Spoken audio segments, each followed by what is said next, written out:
Today's episode is brought to you by Mars Energy Cream. Mars Energy is a new way to get a boost. Think energy drink, but it's a lotion you rub on. It's caffeine infused and has taurine just like energy drinks do. That's Mars with a Z, energycream.com. What's up, Sons of Montezuma? The Aztecs lose on the road to Oregon State 26-9, and now return home to face the Boise State Broncos this Friday.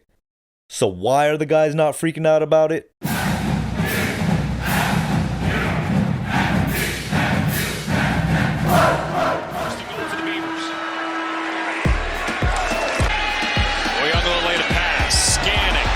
across the field, finds one of his linesmen in Joshua Gray. See if this one, it'll have the distance, and it is true. What a kick, Isaiah Newell checks into the game. Uiagalelei will take it in himself. Hayden hands it off. Armstead, touchdown. A much-needed score for San Diego State, and they're right back in this ballgame. Uiagalelei throws to his left. It's Anthony Gould turning upfield. Blockers with him. Anthony Gould turns on the afterburners. Nobody's going to catch him. Touchdown, Oregon State. 75 yards. All right, everybody, welcome back to another episode of the Sons of Montezuma podcast. It's your host, Mateo. You can find me at Mateo San Diego, and of course, us at Sons of Monty on Twitter, Sons of Montezuma on Instagram, Facebook, and of course, the YouTube channel. So make sure before you do anything, make sure that you hit that like and subscribe button. We are crawling our way to 1,000 subscribers on YouTube. Joining me today are my two co-hosts, and of course, the roadie crew, because the Aztecs were on the road, lost to Oregon State, but these two guys made the trip with me, as we always do every year, at least one roadie, and this was the one we circled on our calendar. He's defending our borders from sea to shining sea. It is K5 James, fresh with his t-shirt straight from Portland. How you feeling, man? How you feeling, K5? You rested up? Man, I'm still tired, dude. It's going to take me a while to recover from that trip. Well, we're gonna talk all about the game, all about the trip. You better be rested up, dude. You know, if you haven't seen K5, he can knock a cat nap with the best of them anywhere, anytime, any place.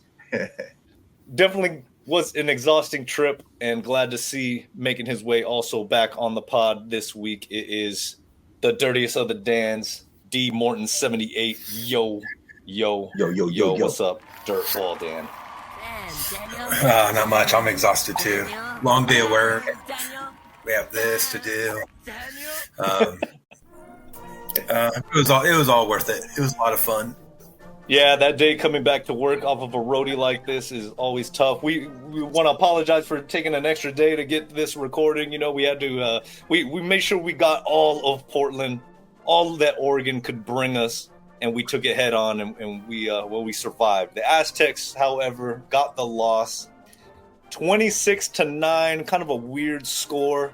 We're gonna get into all of it, the good, the bad. What's up next against Boise State this Friday at Snapdragon Stadium? But before we get into all that, guys, tell us a little bit about our experience there. We went to Portland, stayed in Portland for the majority of the time. Then went up to Corvallis, or should I say down to Corvallis or whatever, and got to take in their stadium. Reeser went through a whole remodel on the side and that we were at, and Beaver Street, which is like a whole really cool place for people to walk through. And of course, we were with all Aztecs fans all the way up there at the top where they stuck us. We had like a mountain's eye view of the game, but I kind of enjoyed it. How about you, K5? Yeah, it was a good view. You could kind of see like the plays develop and stuff like that. It was a quad burning walk up to our seats, though, for sure. They were way up there, so that was pretty wild. There's a lot of cool beer options. There's a lot of cool breweries in that Portland area. So that was probably the highlight of the trip, is all the different IPAs we got to try out and stuff like that. So it was a good overall trip, man. Yeah, Dan put together a pretty good itinerary of spots to try out there in Portland. Dan, were you disappointed? Man, we hit up a lot of good spots. A lot of credit to you. No, man, it was a lot more fun than I expected it to be. I thought we were in an area where we could walk pretty much everywhere. Corvallis is a different story, I'm not sure how I feel about that city, but the stadium and the environment was pretty cool. The people were really cool, both in Corvallis and Portland. Everybody was really friendly to us, welcoming everywhere we went. I think the best part, honestly, it was the food. We had a great breakfast, right? We had you guys. The pizza there's amazing. Every bar that we'd go to would have its own theme. You go to a bar in San Diego, it's just a bar, but they always would have a certain theme going on with it. And you saw some really kind of unique bars and just unique vibe. The worst thing, there wasn't really anything too bad. I mean, I was expecting the homeless thing to be a little bit worse than what it was actually. It's a little bit different in San Diego, where it's San Diego. It's like huge encampments. They're just people that just blend in, so it's a little bit different. What did you think about Corvallis as like a little college town? I don't think the students weren't all there in session, they said, right? Something weird like that. Yeah, I think that's kind of the biggest disappointment for me is there wasn't like a big student population there. So like the environment after the game and even probably pre-game, it was kind of mellow. And definitely after the game, I was expecting a smaller college town like that, like all the bars would be packed with their fans, but it wasn't. I think everybody pretty much just bailed when they were done because there weren't a lot of students. So. Yeah, so despite all of that, we did get a chance to hang out with a few different Aztecs fans who made the trip. So, big thank you to everybody who shook a hand, gave a high five or a dap. Especially big shout out to Matt Ridley. Want to thank Big Matt out there for, setting us up there at the tailgate and where a lot of people saw us. They came by, said hello. And of course, Big Matt set us up with Aztec for Life linebacker Martin Kalumak. I hope I'm not butchering his last name, but a big shout out to him. Linebacker back in the days we got the chance to hang out with and talk a little Aztecs football history with. But, the game was, I don't think we came off this loss, feeling too bad. It was 26-9 at the end of the game. From our vantage point, like we said, we were pretty high up, so we could see everything kind of unfolding. But obviously Oregon State, they've beaten us the last few times we've matched up with them. I think they have like a 4-2 edge historically at this point. James, tell us, in your opinion, playing against Oregon State, we talked about it. We knew how talented they were coming in. This is like a top 15 team in the nation, one of the best teams so far in Oregon State history already. But what specifically about Oregon State, in your mind, gave the Aztecs trouble? Like I kind of talked about it before the game, man. That offensive line, they could have, if they would have run the ball on every play, they would have scored as many points as they wanted to, pretty much. We had no real answer for their run game. It was kind of I was had a few drinks, but it seemed like every time they dropped back to pass, I'd be like, "Hey, they're doing us a favor, man. They're doing us a favor by not just running the ball." So that's the biggest thing. I thought our offense actually surprised me with how well they were able to move the ball between the 20s. So that was kind of a good, because that's a good Oregon State defense. And we were definitely a lot more successful versus Oregon State offensively than we were versus UCLA. So that was kind of a good sign. And I think that's kind of why we all came away feeling a little better about this game. Look at James already hitting that K5 positivity, power of positivity. He's already hitting it. We're not even there yet. Dan, give us your perspective, because you guys are both kind of tripping me out. I'm at the game. I felt like I was probably the most, cynical one of the three at this game. But, from your opinion, you came out of the game feeling probably a little better than usual. But what about Oregon in your mind gave the Aztecs fits? Yo. The pass rush. That was definitely the amount of sacks that they had, and dealing with their front was hard. But I think there's some adjustments that could have been made and in the future. And like I told you guys at the game, I think this was a game that now I have a different perspective on what I think the season could be, partly because I had such low expectations for us and how we were going to play there. So maybe that's more of it. But I thought Maiden looked really sharp when he did get the ball out, which he was more accurate than I remember him being in the past. I thought our defense played well. Like James said, there's still going to be issues with our run defense, and I'm concerned about that going forward. But I thought our secondary matched up really well with their wide receivers. And just, I mean, they fought. They played really hard, really chippy. And, you know, it was on the road too. So what they did was better than I expected. They still did leave some plays out there. And maybe if they didn't so much, maybe it's a closer game or maybe it's a win. But we just looked dialed in, a little bit more dialed in than we have so far this season. I believe at the half it was like 12-3. And, you know, hey, we were kind of feeling good about ourselves, right? DJ U, as they like to call him, the quarterback. Like, he wasn't throwing touchdown strikes all over the field. I mean, he had some nice completions here and there, but for the most part, it looked like we kind of, I don't want to say we completely frustrated him, but we definitely had him off tilt. You know, he wasn't sharp. He wasn't exactly on his game. Of course, what was his name? Damian Martinez, their running back. He's a very talented running back, James. So like what you were saying, I mean, he had over 100 yards in this game. But, you know, that first half, it was frustrating because we couldn't get on the board. But like what you were saying, Dan, you know, Jalen, he looked sharp in certain moments. I think we've all talked about it ad nauseum. You know, the receivers kind of dropped the ball a few times that kind of hindered getting the ball further into the red zone and whatnot. But I think we all went into the half with a little bit of hope, thinking, okay, like if we can regroup in the second half, maybe we can make some things happen. I think Dan mentioned it a little bit. The coverage on the back seven was pretty good. I mean, they still had it seems like it's been a problem all year, allowing that big play.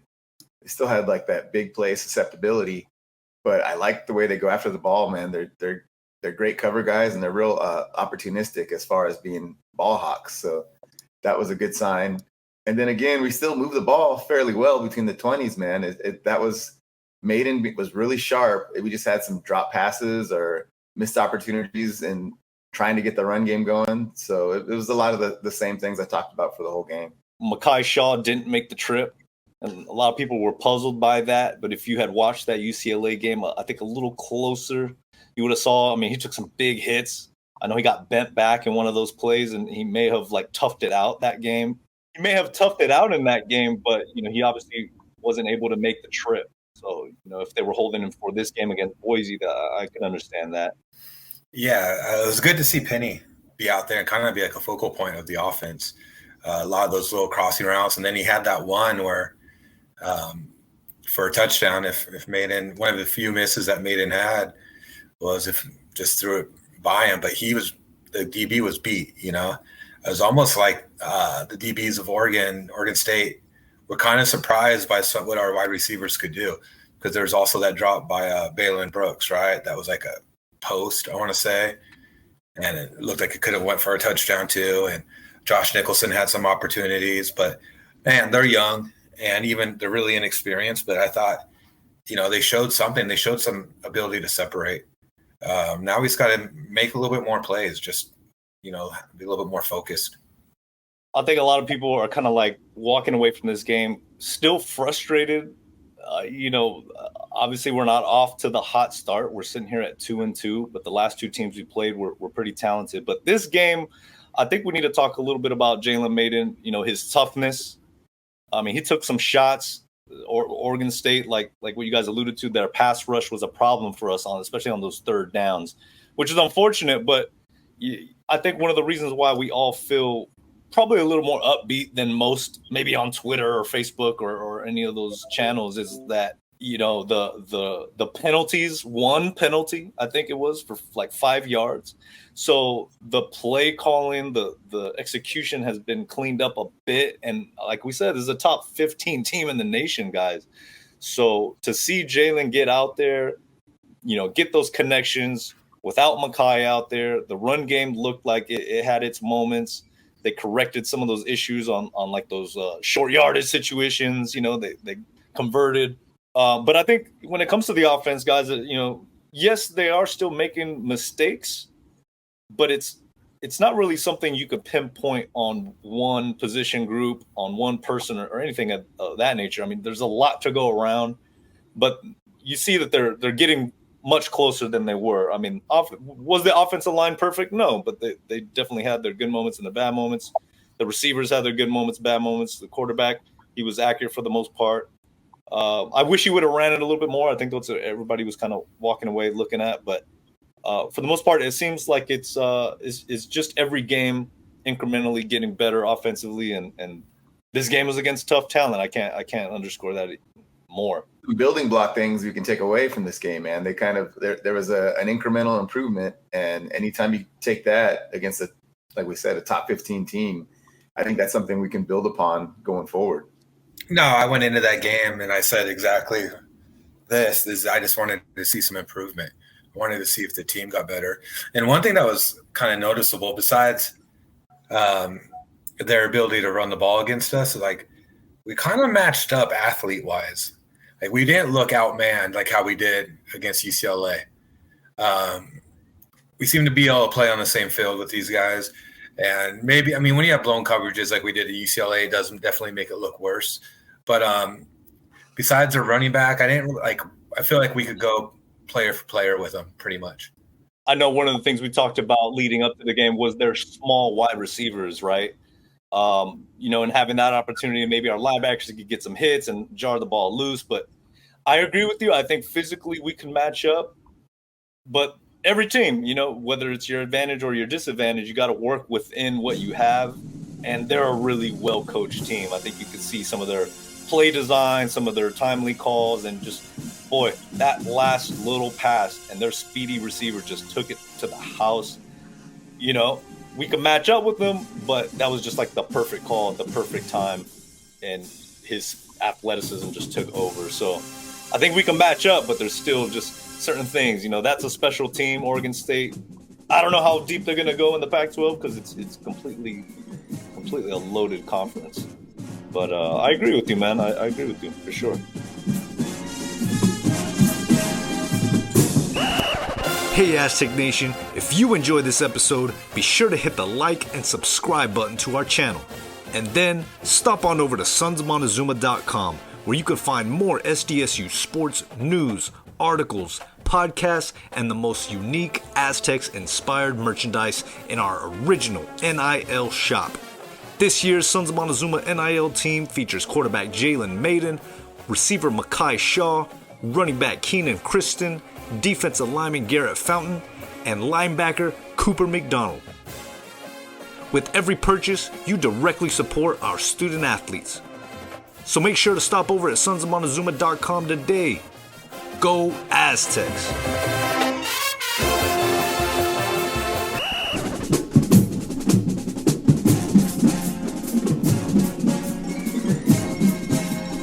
One of the things I heard Coach Hoke mention today in the presser, it's pretty good to hear it. He says, we're growing up game to game, but he says we have to continue to improve for me to get excited.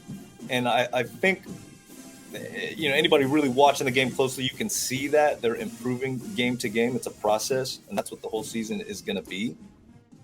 But what would you guys say to those that are saying, why should it take, 3-4 games in the season to kind of get on that right track and moving forward rather than coming into the season, hitting the ground running? I mean, it's really new. Like people will say, "Oh, roster turnover," but it's probably more in this season. It's the coaching turnover, really. You got a new offensive coordinator. You got a new wide receiver coach.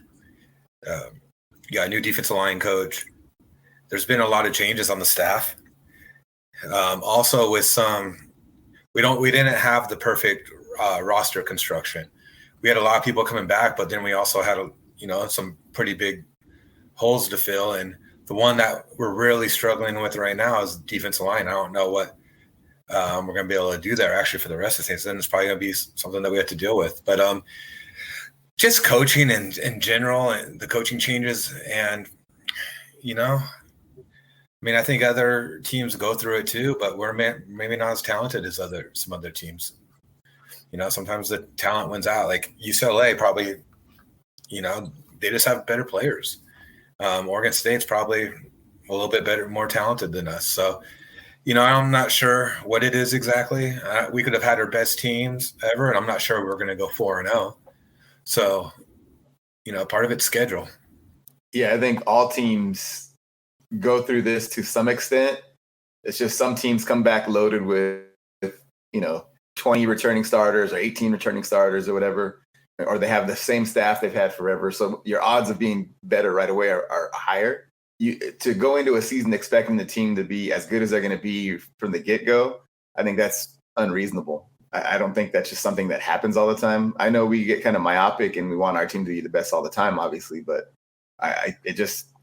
every team every year is going to be a different makeup. You're going to have. I remember a few years ago we had that Rocky Long team that somehow couldn't hold games at the end of the game, and everybody kind of, is this like a Rocky Long thing? It was like, no, it's just the makeup of that team that year. They just are missing something to close out games, and each team is going to have a different personality every year. So we just got to kind of judge it as we go, and hopefully they get it cleaned up right away. And it's a good week to start against these guys on Friday.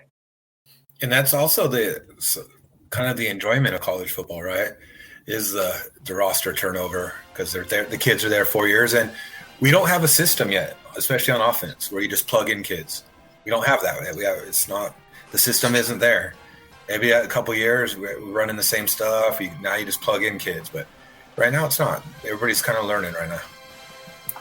Nah, dude, it's weird. I was actually, when I went, besides a few that were initially pissed, like on social media that we lost, I thought, for the most part, everybody kind of thinks how we are thinking. Like, they had a lot low expectations going into the game. They played better than we thought, and showed some reason for optimism. There's nothing really, there's no hot takes to have right now. All right. If you were to have a hot take, maybe what would it be after this game?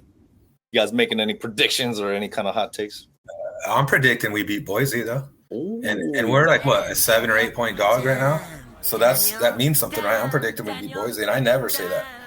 But I think we'll win. Ooh, man. We're going to have to get your score prediction for that one a little later, or what do you think? James, any hot takes off of this game? I think my hot take coming out of this game, and it may change after Friday, but I think that game against Fresno at the end of the year is going to be for the championship game, pretty much. I think we're going to do pretty well this season in the conference, and if we can win that game, I think we'll be in the championship game.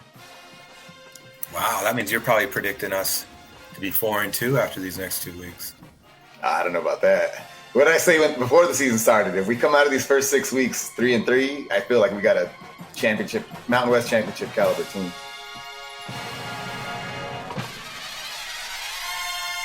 Okay, well, just to run through the Mountain West Conference just a little bit, Utah State fell to Air Force 39-21 in a game that Air Force pretty much dominated. They got off to like a crazy 22-0 start in that first quarter. So that's pretty revealing to me, guys. I don't know if it is to you guys, but that's pretty revealing to me. Yeah, I mean, Air Force is a good team this year, dude. That's what it shows me. And with the way our running defense has been, it's kind of nervous, but they're not like a normal running team. So that's a different. We'll have that conversation next week when we talk about that game. But I don't necessarily think our run defense being poor right now against the teams we've played is a sign that Air Force is going to run all over us. And then Wyoming and Texas. Now, it was 10-7 at the half, and Texas pulled away with 3 touchdowns in that fourth quarter. So Wyoming held them tough, but they lost 31-10. The box score looked pretty dominating, but that was a tough game all the way. I think one of the not so surprises, Oregon 55, Hawaii 10. UNLV took down Vanderbilt. I know we were watching that game. 40-37 came down to a game-winning field goal for UNLV. Good for them. Toledo just edged out San Jose State 21-17. New Mexico lost to New Mexico State. That's not a good sign for the Lobos and Coach Danny. Coach Danny said they're going to go to a bowl after that. Hot takes. Talk about hot takes. Yeah. Nevada lost to Kansas. Kansas is undefeated at 3-0. Nevada's at 0-3. Nevada's hurting, man. They're hurting since they lost. Since they lost their coach, they went to Colorado State. Now, guys, we all stayed up to watch this game. Me and James were watching it down the street. Colorado State. This isn't a Mountain West Conference podcast, but man, that game was awesome. It had everything. People getting knocked out, all the trash talk leading up to the game. And man, Shedeur Sanders pulled out the miracle. And Norvell should have gone for 2. That was a big mistake, man, I feel. Norvell. Who am I missing? Fresno State dominated 29-0 against Arizona State. On the road, Arizona State is a hot mess. Uh-oh. Absolute dumpster fire. And then, of course, Boise State, who we have this Friday, 42-18 against North Dakota. I don't really want to watch too much of that game. I mean, it was a dominating victory for that home team. But that's who we got next. And I don't know. This is an interesting game. It's kind of an equal game for both of us, right? We both beat each other 4 times in our history. It's at Snapdragon Stadium, but it's on a Friday, so it's going to be a little weird, a little different. They bring, obviously, every year they're expected to be in the championship game, and they generally are. But this is a quality Boise team. Once again, they're not unbeatable. This is not those, teams that we're used to, but they are a quality team. What's the biggest thing you see, Dan, these Broncos giving the Aztecs fits with? Of last year, or getting out of the pocket and then looking really, really explosive. But it seems like, the teams that have played him so far have been able to hold him in check a bit on his rushing. But yeah, I'm just really worried about Green. I'm kind of concerned about what we'll do defensively there. James, how are you feeling about Green? Because that dude is big. He's like 6'6". He's not the most accurate passer in the world, but that size and athleticism, he makes a lot of big dudes look very small and slow. I'm kind of with Dan, but I'm of 2 minds. I like that he's the quarterback going to be trying to throw against our defense that has shown the ability to be opportunistic. And just they have 2 good running backs, but their offensive line isn't really like a dominant offensive line. So if there's a game where our defensive line wants to show up and kind of turn the trend of the season so far, this would be a good chance for them to do that. Talk about being opportunistic, guys. The Aztecs right now are one of the top teams in turnovers, I believe. I think they have like 5 different players have San Diego State's 8 interceptions. 8 interceptions total for this Aztecs defense. So, if there's a game that we can maybe force into some interceptions, this could be the one. Of course, we got to stop the run, and they got a very talented backfield. I know Halani, he's off the injury, but who's this Genty guy? You guys know anything about Genty? I thought he was good, but Genty is the one who seems to me like the more physically impressive running back. Okay. All right, K5 James, power of positivity. What is an area that you think the Aztecs could actually excel, an area where you think they're going to give Boise some problems? I think on the offense, if Maiden plays another efficient game like he did last week, I think we can put up some points against this team. They don't have they've got a pretty solid defensive backfield, but I think they can be had, and they don't have like a terrorizing pass rush. So I think the offense has a chance to really make some things happen in the air. Okay, when you look at these 2 quarterbacks, I think they're kind of similar in a lot of ways, but also very different, of course. But, neither one of them have big passing numbers that jump out, on the screen. But both of them are very athletic. They can move with the ball if they need to and make big plays happen. How do you size these 2 quarterbacks up, man? How do you compare Taylon Green and, of course, Jalen Maiden? Yeah, I mean, to me, if I was going to talk about some power of positivity, I was going to say, I think maybe Maiden could get outside the pocket as well against Boise, and they haven't seen him, right? No, they didn't see him. I think they might be shocked about his athleticism and his speed, especially once he gets out. If he makes a decisive decision to run, and I think we could see some improvement from Maiden from last week, and just maybe not holding on to the ball for so long. And I think this could be like a coming out party for him. I'm like really confident in what we could do offensively, and I also I'm looking for Armstead too to have a big game. I just for something about that game last week that I saw and their ability to move, and maybe I'm overhyping it, but I think we could do some things. Yeah, I think watch.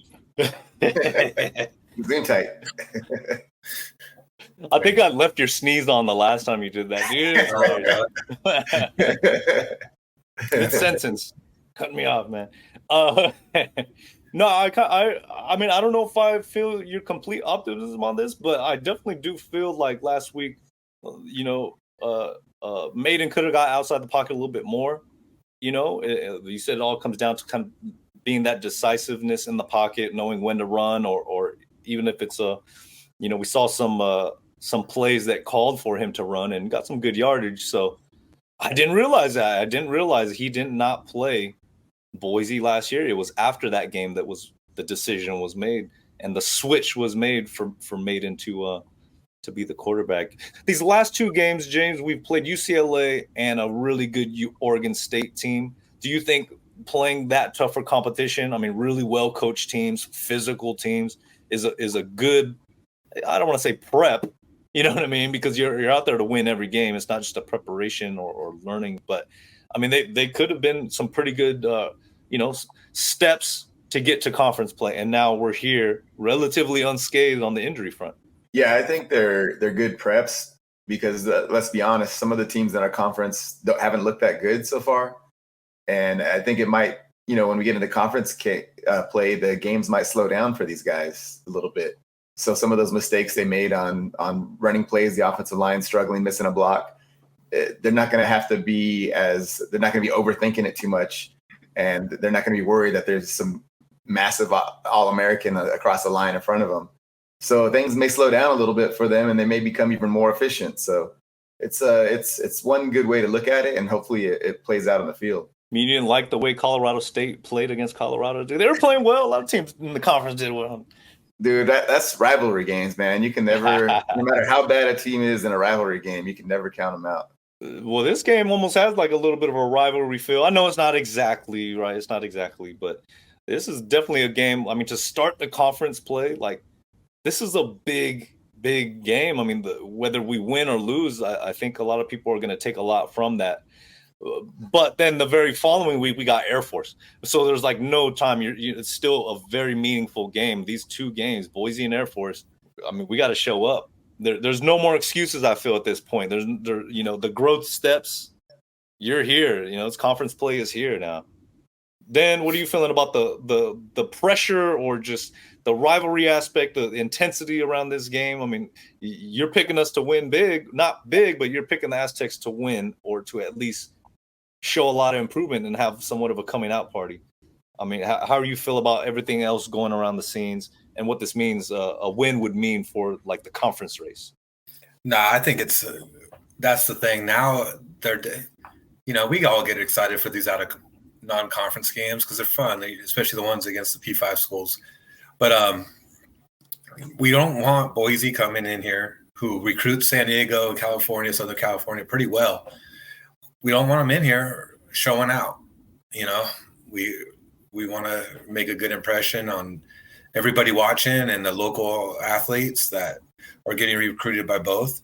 This is almost, to me, like, this could be a must-win game. We need to win this game. The other ones, whatever. This one needs to win, especially, playing at Air Force next week. So, yeah, this is, to me, we have to win it. I mean, otherwise there's going to be even more pressure going at Air Force and being pretty deflated after losing 3 straight. This is the chance. This is a chance to turn around the season right now. Boise is favored 6.5 at this point. I think the over-under is 45. It was at 8. So, and I think like people might look at that Oregon State score and not really realize how competitive San Diego State was and how we played. The game was much closer. We had missed field goal, just some drop ball. Like we could have, that game certainly could have been closer. But yeah, so it's down. The smart money's coming in late or bringing it down. So I don't know how Vegas works like that, James. You got any insight on how Vegas works? No, man. Normally when they lower the line like that, that means they're trying to get more money to come in on the Boise side. They do it on purpose to, like, if they feel like not enough's coming in on one side, they'll drop it like that to get more money on the other side. I don't think it necessarily means anything in the grand scheme of things, but hey, man, if you got SDSU +8, you're feeling pretty good right now. Well, we beat the spread against Oregon State, so this might be another game where we do it. Hopefully pull out the win. All right, well, we're going to pick our players, our Warriors of the week. And, hey, we didn't give any official Warriors of the week, even though there were some good performances against Oregon State. We didn't put any out because, you got to get that dub. Got to get that dub to be a Warrior of the week, as was told down to us from a noble hall. So we're gonna take heed. But it's a new week. Boise State this Friday, 7:30 p.m. Pacific. I think it's on CBS Sports. We'll be at the game for sure. Hope to see all of you down there, as many as possible. Show up. I know it's a Friday night. It's probably not going to be as long of a tailgate as we're used to. I'm not sure, but we'll have to put that out there. Guys, should we start on the offense? Dan, I'm going to give you first crack at Warrior of the Week against Boise. Who do you got? Armstead. I think this is his game right here. I think he'll get a lot of carries. He could be steady in that 3-4, and then every once in a while get 10 to 15 yards. And, man, if we could get that consistent running game, and we can make some big things happen. So I think he's our best bet. Some pretty good running formations we saw, I think, last week, and some different things they did with the run game. He got that touchdown down at the goal line. Very encouraging to see. James, who do you got? Offensive side of the ball. Man, I'm gonna go with our guy Moose. I'm gonna take the easy one. I think he's gonna have a big game. Like Dan said, I agree. This could be his coming out party and his chance to show kind of what he can do and show how he can have a great impact on the offense. All right. So my pick, you guys are probably going to be mad at me because I'm going to bring this up, but I'm going to take Mark Redmond because last week I thought we had a for sure touchdown in the goal line. Maiden threw it to the side, expected that big frame to, stretch out to the side and get it. And you guys were giving me crap about it because I thought he should have threw it up high. After rewatching the game, I'm doubling down on my stance because the little defender who intercepted it in the end zone, he was like, 5'8"? It's like 5'7". So it's a tiny little corner. Throw it up there. Easy touchdown. I'm picking Mark Redmond. They're going to correct the mistakes, throw it up, bring it down, big man. You guys hate me right now. Yeah, we won't talk about how after we were watching that Colorado game and the quarterback threw the exact same pass for a touchdown. I told Matt that's what Maiden was trying to do right there. We got to do more. We got to do more crossing routes, just more drag routes for the receivers. That's all Colorado State did, and it was working. We got to do more of those. All right, on the defensive side, that a bit with Penny. Yeah, you're right. Penny did have some nice drag routes or whatever you want to call them, crossing routes. Dan, defense, who do you got? I'm gonna go with him again. I mean, he could win it almost every week, really, but he hasn't won it, I guess. Des Malone. I think he's played really well. He can match up athletically with some of their weapons, and even maybe some of the speed of Green if he does get out of the pocket. Big physical. I think I have to go secondary with how good our secondary is playing. All those takeaways, all those interceptions. Boy, Noah Tomlin had a fantastic interception this past weekend. And Des Malone was physical out there. You could see it. He was matching up very well against those smaller receivers. James, defense, who you got? Yeah, I think I have to stay in the defensive backfield as well. I'm going to go with Barfield, man. He's a guy that just makes plays. Pretty sure tackler. He's one of our better tacklers, and he's always around the ball. So I think he's going to come up with another pick this week. Okay. I don't have no problem with that. I think he leads the team with interceptions with 3, I believe. And all those interceptions, hope we get a couple. I'm going to go ahead. I'm going to pick. Boy. I'm going to say Cody Moon. I'm going to pick Cody Moon at that linebacker spot. We're going to need somebody to track down Taylon Green, but also stuff in the run. And I think he's the one that's going to be tasked with, making some of those plays. So I'm picking Mr. Moon. I like Cody Moon. I think that's a good pick. Yeah. All right, guys, how we feeling? Dan's already picking Boise. James, you feeling that confident? You feeling that positive? You got that power? The power positivity, man. We could beat Boise. I think it's going to be a tough game. I think it's going to be a good game. I feel good. I feel like we have a really good chance to win. But against a tough team like that, no matter whether they're up or down compared to where they are normally historically, it's kind of like you mentioned. It's kind of like a rivalry. It's like a budding one. So it's always going to be a tough game. It's always going to be a battle. I think the kids kind of don't like each other. And I think the staffs don't really like each other all that much either. So I think it's going to be a battle. It's going to be fun. I think both sides know they both see themselves as like the top guys in the conference, right? The brand of the conference, carrying the brand of the conference.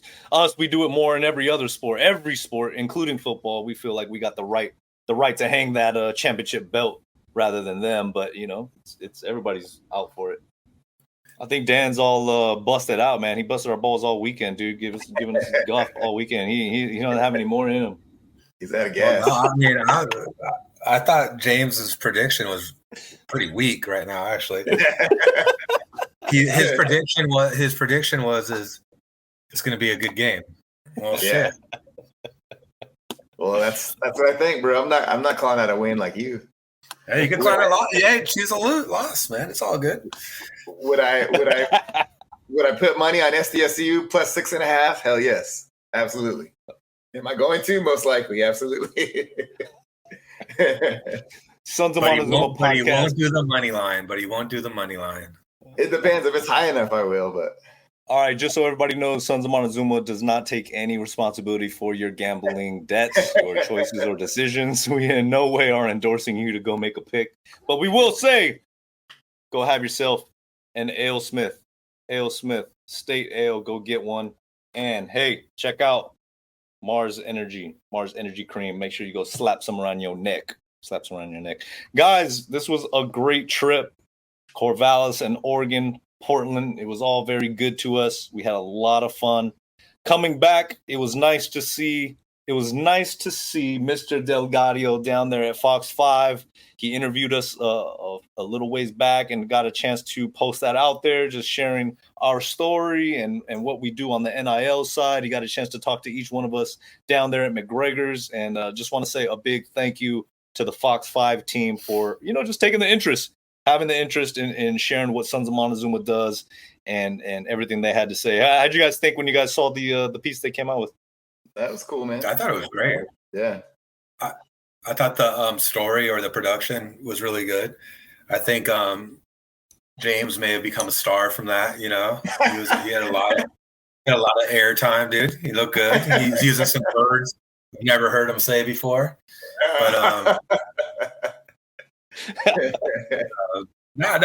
actually thought it came across really, really great. I was proud of it.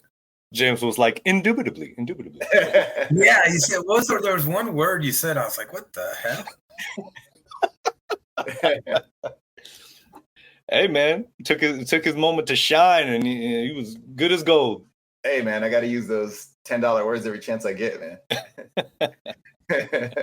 That's great. Nah, it was a great time. And again, thanks Fox 5. Thanks to McGregor's Ale House for having us down there. And yeah.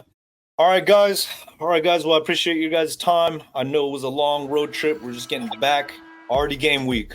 Aztecs and Boise State this Friday. I'm looking forward to it. It's a big game. Thank you guys for your hot takes and your review of Portland and Corvallis. Talking with all those fans. I think they realized we're going to be in the same conference eventually. So everybody was very polite, just really polite fans. Of course, we were sitting away from all of them up at the top. So we didn't really get to hear all the chainsaws and the beeves, which was fine by me.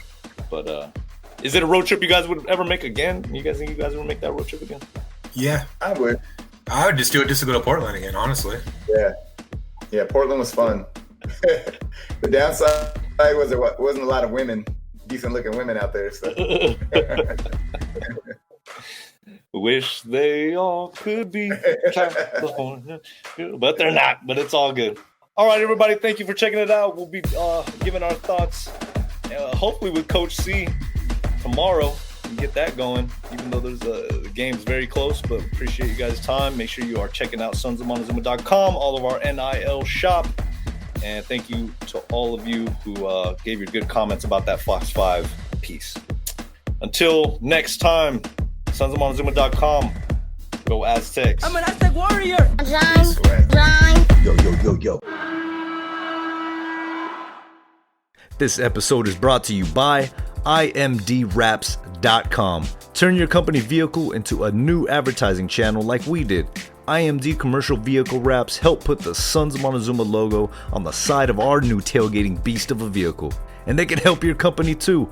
Just go to imdwraps.com and connect with IMD's graphic design agency full of talented designers, marketers, and craftsmen to help your business flourish. IMD are big supporters of SDSU athletics, and they want to help support you too. That's imdwraps.com to apply online, and a simple e-doc signature to get your vehicle moving. That's imdwraps.com.